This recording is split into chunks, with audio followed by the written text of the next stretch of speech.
Annual और development फी के नाम पर अभिभावकों से मनमानी वसूली की शिकायत के बाद शिक्षा विभाग अब सख्त हो गया है। जिला शिक्षा पदाधिकारी ने स्पष्ट कर दिया है कि नियमों का उल्लंघन करने वाले निजी विद्यालयों पर कार्रवाई तय है। नमस्कार, मैं धीरेन्द्र और आप देख रहे हैं मिरर मीडिया। धनबाद में निजी स्कूलों द्वारा री एडमिशन के नाम पर एनुअल और डेवलपमेंट फीस सहित अतिरिक्त मद में ली जा रही मनमानी शुल्क को लेकर शिक्षा विभाग अब सख्त रुख अपनाने जा रहा है। जिला शिक्षा पदाधिकारी अभिषेक झा ने स्पष्ट कर दिया है कि कोई भी विद्यालय नियमों का उल्लंघन कर अभिभावकों पर अतिरिक्त आर्थिक बोझ नहीं डाल सकते। विद्यालय द्वारा ली जा रही वाली फी और वार्षिक शुल्कों की समीक्षा के लिए जल्द ही उपायुक्त की अध्यक्षता में जिला स्तरीय शुल्क समिति का एक महत्वपूर्ण बैठक आयोजित किया जाएगा। बैठक का मुख्य उद्देश्य यह सुनिश्चित करना है कि स्कूलों द्वारा वसूला जा रहा शुल्क समिति द्वारा पारित नियमों के अनुरूप हो।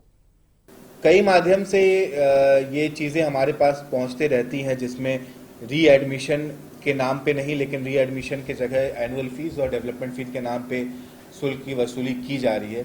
तो इसका बिल्कुल ही साफ प्रावधान जो न्यायाधिकरण में किया हुआ है कि विद्यालय के शुल्क समिति से वो पारित होना चाहिए, और जिला की शुल्क जो समिति है वो समिति भी उस पर निगरानी रखती है।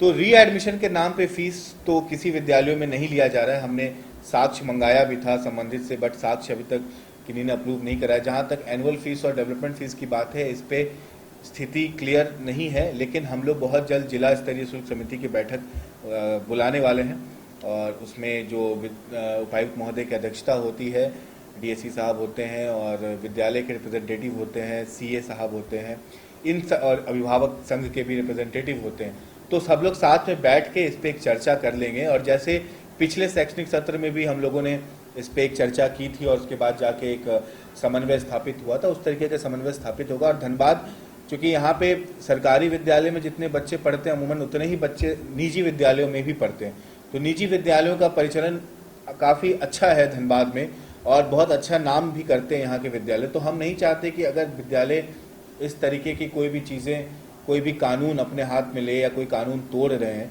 तो उनका नाम किसी भी स्तर पे खराब ना हो। ये हमारे लिए और धनबाद जिले के लिए भी बहुत दुख की बात होगी। तो इस मेरा अनुरोध है आपके चैनल के माध्यम से सभी निजी विद्यालयों से भी कि आप माननीय उच्चतम न्यायालय, उच्च न्यायालय, झारखंड जो शिक्षा न्यायाधिकरण है, आप उन सभी के तमाम न्यायाधीशों का अक्षरशः अनुपालन करें, आरटी एक्ट का अनुपालन करें, ताकि प्रशासन और शिक्षा विभाग के तरफ से आपके ऊपर कोई भी प्रतिकूल जो हम कोई आदेश पारित ना करें, या फिर अदरवाइज हमारी बाध्यता हो जाएगी कि हम आप पे जो है वो आपकी कार्रवाई का प्रारंभ करने के लिए सक्षम प्राधिकार को हम लोग नहीं। मैंने अभी आपके चैनल के माध्यम से बता ही दिया है कि अगर कोई भी स्कूल इस तरीके के माल प्रैक्टिस कर रहे हैं तो कृपया आप उसको अविलंब बंद कर दें, या फिर जो आप इसको अपने यहाँ पे बढ़ावा नहीं दें।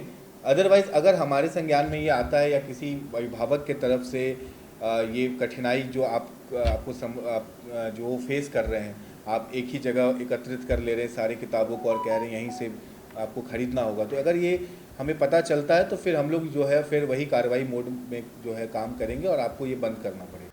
कुल मिलाकर री एडमिशन के नाम पर हो रही वसूली पर सख्ती का यह कदम शिक्षा व्यवस्था में पारदर्शिता लाने की दिशा में अहम माना जा रहा है। अब देखना होगा कि आने वाली शुल्क समिति की बैठक कब होती है, साथ ही बैठक के बाद स्कूलों की मनमानी पर अंकुश लगाने को लेकर क्या कुछ कदम उठाए जाते हैं और इसका कितना असर निजी विद्यालयों पर पड़ता है, साथ ही अभिभावकों को कितनी राहत होती है। तमाम इससे जुड़ी खबरों से लगातार आपको अपडेट करवाते रहेंगे। बने रहे मिरर मीडिया के साथ।